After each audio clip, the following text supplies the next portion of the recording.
صدام نمی کنی، حالا که عاشقت شدم تو اعتنا نمی کنی.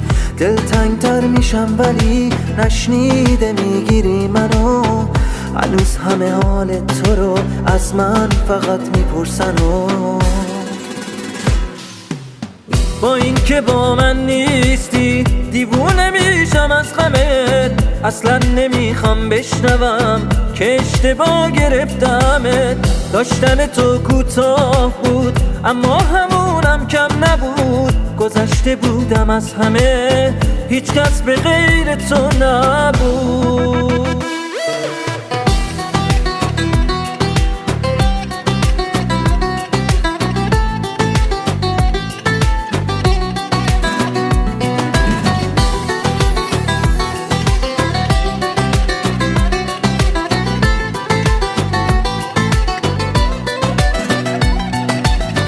حقیقتو میدونی و ازم دفاع نمی کنی.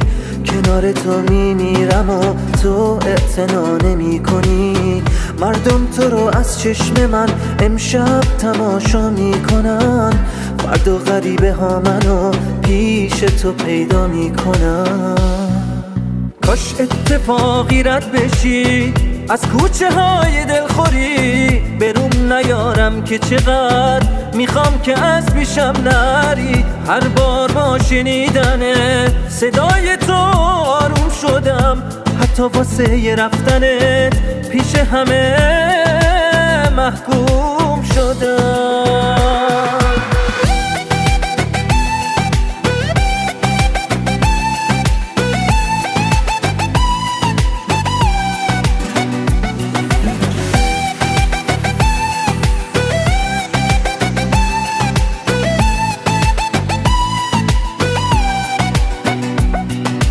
اسمم داره یادم میره چون تو صدام نمی کنی.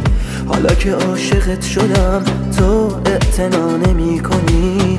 دلتنگتر میشم ولی نشنیده میگیری منو، هنوز همه حال تو رو از من فقط میپرسن و با این که با من نیستی دیوونه میشم از غمت. اصلا نمیخوام بشنوم که اشتباه گرفتمت. داشتن تو کوتاه بود اما همونم کم نبود. گذشته بودم از همه، هیچ کس به غیر تو نبود.